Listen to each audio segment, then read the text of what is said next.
Selamat hari Minggu, Bapak Ibu yang dikasihi oleh Tuhan. Kita kembali dalam ibadah kita.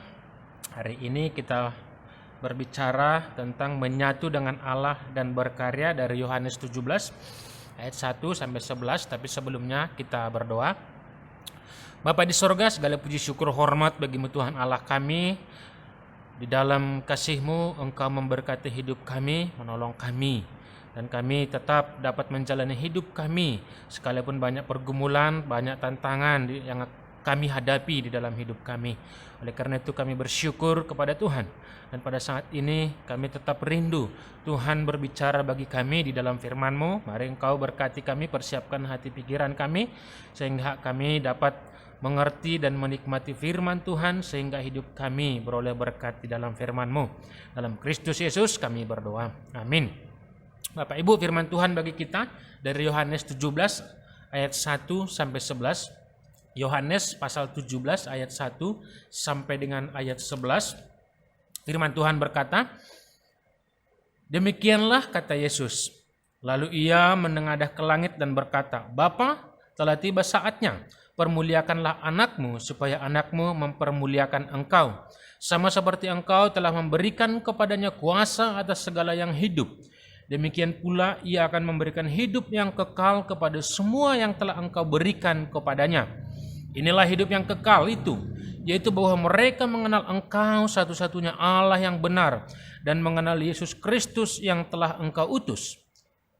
Aku telah mempermuliakan engkau di bumi dengan jalan menyelesaikan pekerjaan yang engkau berikan kepadaku untuk melakukannya.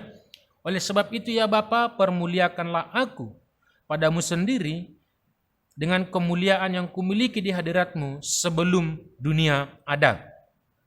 Aku telah menyatakan namamu kepada semua orang yang engkau berikan kepadaku dari dunia.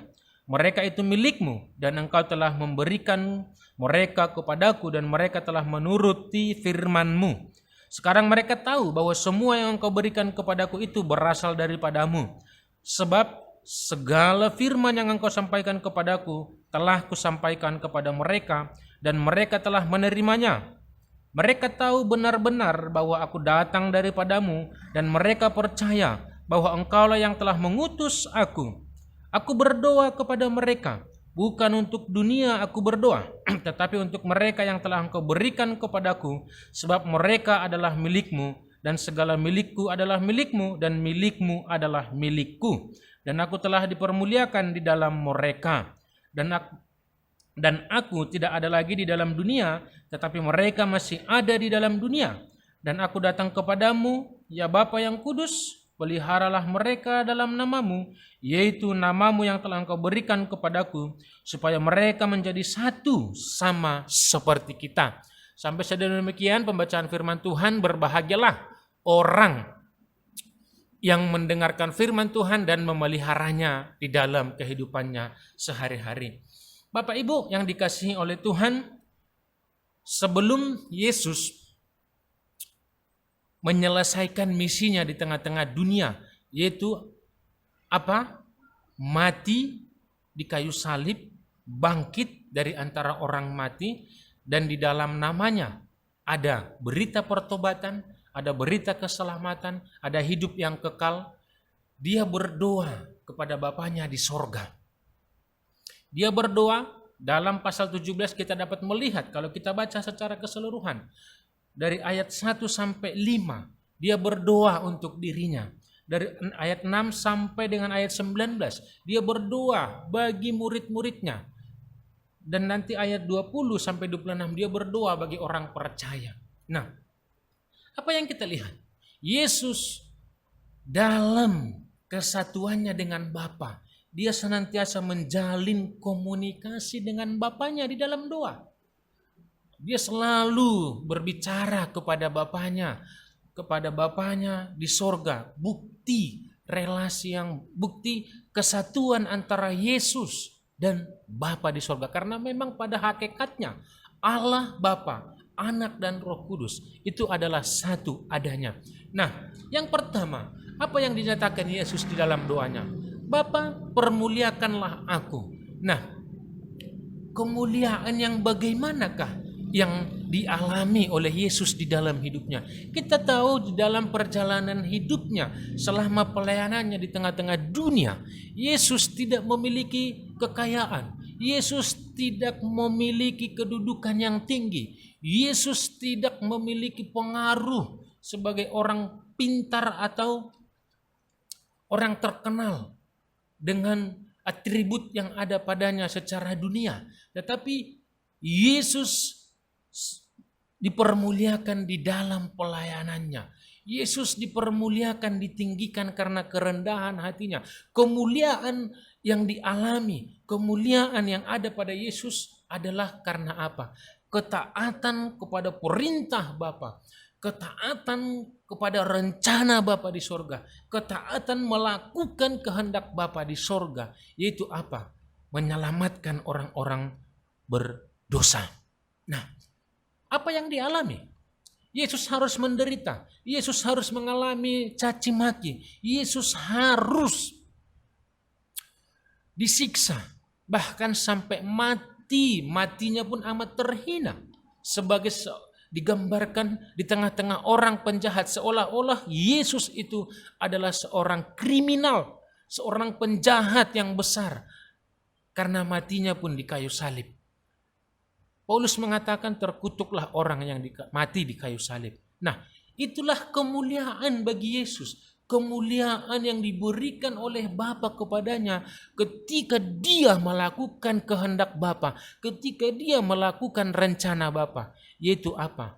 Untuk melakukan kehendak Bapa. Kemudian di mana? Ketaatan dia di dalam melayani orang-orang di dunia ini. Kita tahu selama hidupnya di dunia, Yesus melayani orang miskin, melayani orang sakit. Itulah kemuliaan bagi dia. Dan kemudian apa? Kerendahan hatinya. Makanya Paulus menuliskan dalam Filipi pasal 2. Karena itulah semua lidah mengaku dan semua lutut bertelut bahwa Yesus adalah Tuhan Allah. Bahkan dalam Matius pasal 27 ayat 54, akhirnya prajurit-prajurit memuliakan Yesus dengan mengatakan apa? Dia betul-betul anak Allah. Itulah kemuliaan bagi Yesus Kristus. Melakukan kehendak Bapanya, melakukan pelayanannya, kerendahan hatinya di tengah-tengah dunia ini. Nah, kemudian di dalam ketaatannya, dia juga di dalam pekerjaannya, dia melakukan kehendak Bapanya. Disitulah dia memuliakan Bapanya di sorga. Saya sering mendengar ya di dalam kehidupan kita sehari-hari, kalau orang tua baik, anaknya baik, maka ketika kita melihat anak yang baik, kita selalu bukan memuji anaknya, tapi memuji Bapanya. Memang betul-betullah engkau anak sianu. Betul-betullah engkau anak sianu. Artinya di dalam perilaku anak, di sanalah terpancar kemuliaan Bapanya. Demikianlah Yesus Kristus di dalam melakukan pekerjaan Bapanya di sorga. Disitulah terpancar kemuliaan Bapa. Nah, kemudian di dalam bagian berikutnya Yesus berdoa pada murid-muridnya. Supaya apa? Yang pertama, siapa murid-murid yang dikatakan di sana? Orang yang mendengarkan firman Tuhan, orang yang menuruti firman Tuhan, orang yang melakukan firman Tuhan. Karena seorang murid adalah orang yang melakukan perintah gurunya. Seorang murid adalah orang yang mengamalkan pengajaran gurunya. Yesus sebagai guru mengajarkan firman Allah kepada murid-muridnya. Sehingga murid-muridnya mengerjakan. Itulah murid. Yang dikatakan murid Tuhan, murid Yesus Kristus adalah setiap orang yang melakukan pengajaran Kristus. Setiap orang yang melakukan perintah Kristus. Nah, untuk orang-orang yang seperti itulah Yesus berdoa. Supaya apa? Yesus mengatakan bahwa orang yang percaya, murid-murid itu sudah berada di dalam kuasa Yesus Kristus. Sehingga dia memohon kepada Bapa di sorga untuk memelihara murid-muridnya, memelihara orang-orang percaya. Peliharalah mereka di dalam namamu. Nama yang disebut di sana itu bukan hanya berbicara nama Tuhan yang kita sebut dalam perjanjian lama sebagai Yahweh, tapi berbicara tentang keseluruhan pribadi Allah, berbicara tentang kuasa Allah, berbicara tentang kemahatauan Allah, berbicara tentang kasih Allah, artinya berbicara tentang seluruh hakikat Allah. Berarti orang percaya, murid-murid Tuhan, orang yang melakukan kehendak Bapa, itu dipelihara langsung oleh Bapa di sorga di dalam kemahakuasaannya. Maka dikatakan apa? Tidak ada seorang pun yang merebut mereka. Karena apa? Kuasa Tuhan yang memegang kita itu lebih hebat, lebih berkuasa dari apapun yang ada tengah-tengah alam semesta ini. Sehingga itu memberikan keberanian bagi kita, memberikan kekuatan bagi kita untuk melakukan tugas kita. Ya. Kemudian Yesus mendoakan apa? Supaya murid-muridnya bersatu. Sama seperti Yesus dan Bapa adalah satu. Maka murid-murid itu harus satu. Satu di dalam apa? Satu di dalam kasihnya, satu di dalam kehendaknya, satu di dalam pekerjaannya. Yaitu apa? Melakukan semua kehendak Bapa.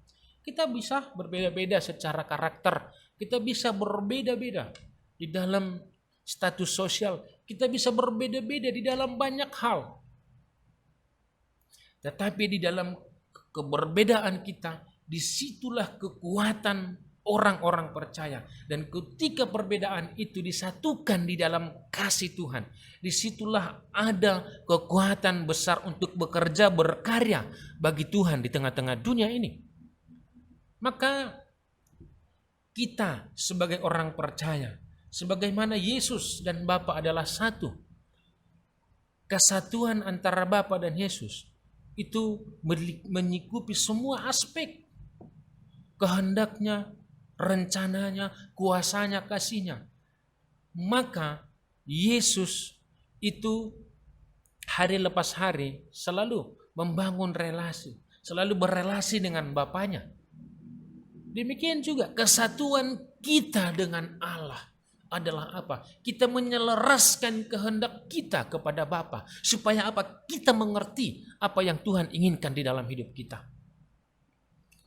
Maka bagaimana kita bisa bersatu dengan Bapa untuk mengetahui rencana dan kehendak Bapa di dalam hidup kita? Satu-satunya cara adalah membangun relasi, membangun komunikasi yang baik dengan Tuhan. Sehingga di dalam komunikasi kita yang baik dengan Tuhan, di dalam doa kita, kita bisa mengerti. Sehingga apa? Melalui kita mengerti kehendak Tuhan, mengerti rencana Tuhan, kita melakukannya di dalam hidup kita. Disitulah kita mempermuliakan Tuhan di dalam hidup kita. Dan ketika kita mempermuliakan Tuhan, maka Tuhan juga akan mempermuliakan kita. Sama seperti Kristus mempermuliakan Bapanya, demikian juga akhirnya Kristus dipermuliakan di tengah-tengah dunia. Bahkan kuasa sudah diserahkan kepada Kristus. Karena apa? Ketaatannya. Karena apa? Kerendahan hatinya. Karena apa? Kerelaannya melakukan pelayanannya. Kerelaannya melakukan kehendak Bapanya di sorga. Maka kita sebagai orang percaya, yang dikatakan di sana adalah apa? Yesus mendengar. Kita sudah mendengarkan firman-Nya. Kemudian apa? Kita sudah melakukan. Maka itulah cara kita mempermuliakan Bapa kita di sorga. Melakukan firman Tuhan. Yang selalu menjadi pertanyaan bagi saya, seberapa kokohkah kita di dalam memegang firman Tuhan di dalam hidup kita? Ya. Kekristenan tidak berbicara seberapa banyak kita melakukan ibadah. Kekristenan bukan berbicara apa jabatan kita di tengah-tengah gereja. Tapi kekristenan berbicara seberapa taat kita melakukan firman Tuhan di dalam hidup kita. Maka di dalamnya perlu ada komunikasi di dalam dengan Tuhan. Di dalam firman Tuhan, merenungkan firman Tuhan. Dan saya selalu bertanya, seberapa banyak kita memahami firman Tuhan? Seberapa banyak kita membaca firman Tuhan? Kalau kita tidak membaca, kalau kita tidak memahami, bagaimana mungkin kita merenungkannya? Bagaimana mungkin kita memelihara firman Tuhan di dalam hidup kita? Bagaimana mungkin kita melakukannya di dalam hidup kita? Kemuliaan kita di tengah-tengah dunia ini bukan terletak pada atribut sosial yang kita miliki. Seberapa banyak harta yang kita miliki, seberapa tinggi jabatan yang kita duduki, seberapa terkenal kita di tengah-tengah dunia ini. Tetapi kemuliaan kita, kemuliaan yang benar-benar mulia di hadapan Tuhan adalah apa? Seberapa bermanfaat hidup kita bagi orang-orang di sekitar kita, melalui pelayanan kita, melalui pengaruh kita di dalam kebenaran, di dalam ketaatan firman Tuhan. Sama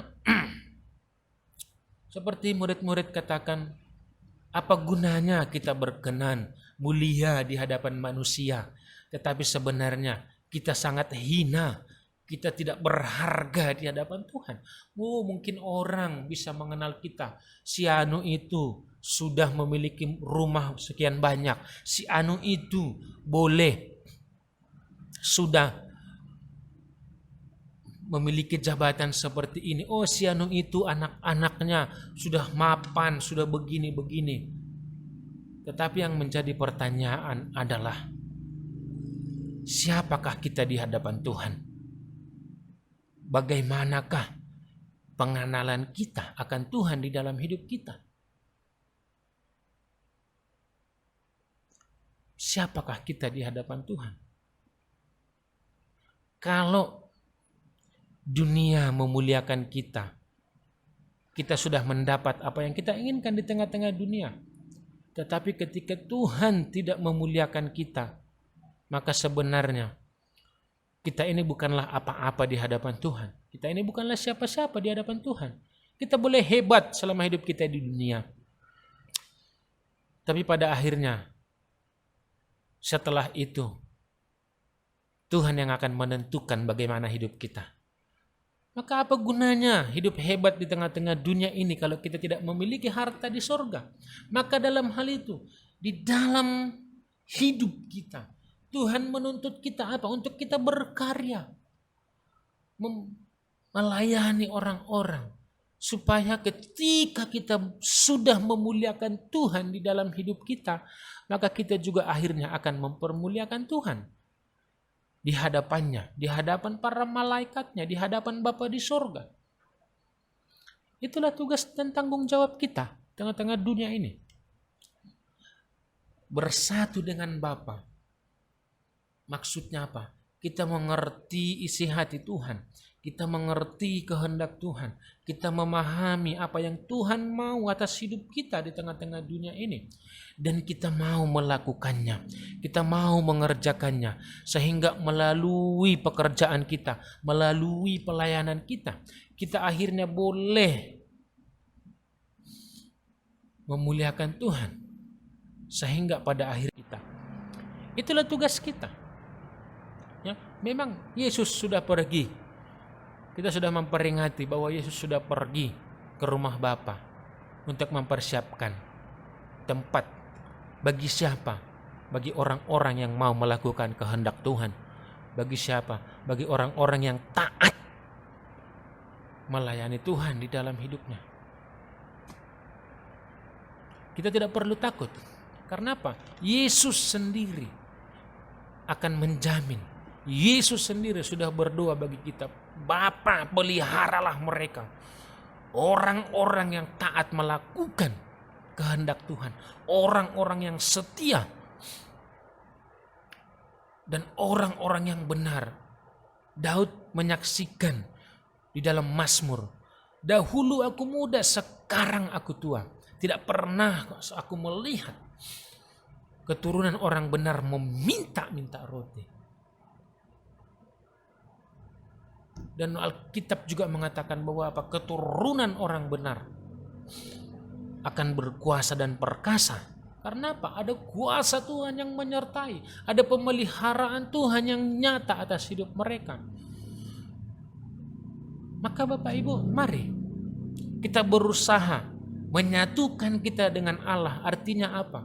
Bukan memohon Tuhan supaya mengerti hidup kita, tetapi kita berusaha untuk mengerti, memahami apa yang Tuhan kehendaki. Kita berusaha mengetahui apa yang Tuhan mau di dalam hidup kita. Disitulah kita bersatu dengan Tuhan. Dan di dalam pemahaman, pengertian akan kehendak Tuhan, kita boleh diperlengkapi untuk melakukannya.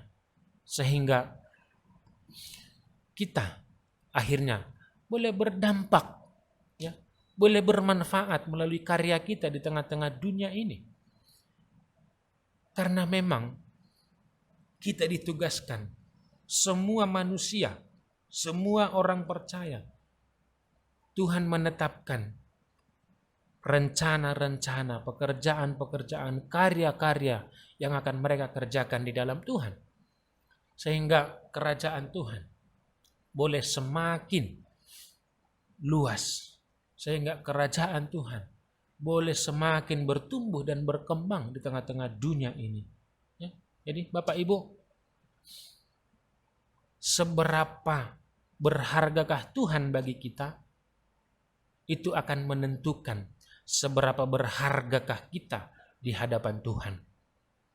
Kita boleh berharga di hadapan manusia, tapi kalau kita tidak berharga di hadapan Tuhan, maka hidup kita akan berakhir di dalam kebinasaan dan kesia-siaan.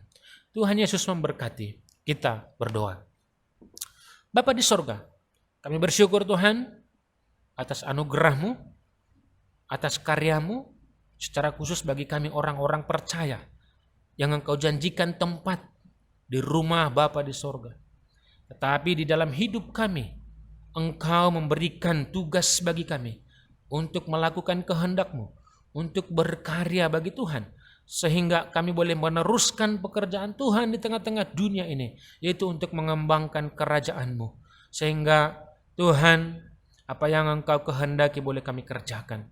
Oleh karena itu tolong kami, ajari kami, sehingga kami mampu, berikan kami kekuatan, berikan kami kemampuan untuk melayani Tuhan. Di dalam keterbatasan dan kelemahan kami, biarlah kuasa-Mu bekerja memperlengkapi kami.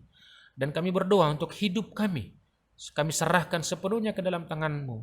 Dan kami terus berdoa untuk pergumulan kami. Secara khusus virus corona Tuhan. Tuhan, kami menyerahkan secara khusus di masa-masa liburan sekarang akan banyak kemungkinan orang akan berkumpul banyak. Tuhan, sadarkanlah kami sehingga kami boleh membatasi diri kami dan tolong jagai kami sehingga kami terbebas dari virus ini. Dan tolonglah juga bangsa ini untuk menyelesaikan pergumulan kami ini. Dan kami menyerahkan seluruh jemaat-Mu, Tuhan yang terus memelihara, sehingga kami tidak akan pernah bersungut-sungut oleh karena kekurangan. Dan biarlah Roh-Mu berbicara kepada seluruh jemaat-Mu pribadi lepas pribadi untuk mengingatkan ada Allah sumber pengharapan kami, ada Allah sumber pemelihara hidup kami, ada sumber pertolongan bagi kami, yaitu kuasa Allah di tempat yang maha tinggi. Oleh karena itu berkati seluruh jemaat-Mu, biarlah mereka senantiasa tetap dapat memiliki damai sejahtera dan sukacita di dalam Tuhan. Yang sakit Engkau pulihkan, yang berduka Engkau hiburkan, yang mengalami kepahitan Engkau pulihkan, yang bergumul tentang pasangan hidup Engkau pertemukan, bahkan yang bergumul dengan anak-anak Engkau juga memberikan hikmat dan bijaksana, sehingga seluruh hidup kami boleh dipulihkan di dalam Tuhan. Dalam Kristus Yesus kami berdoa. Amin.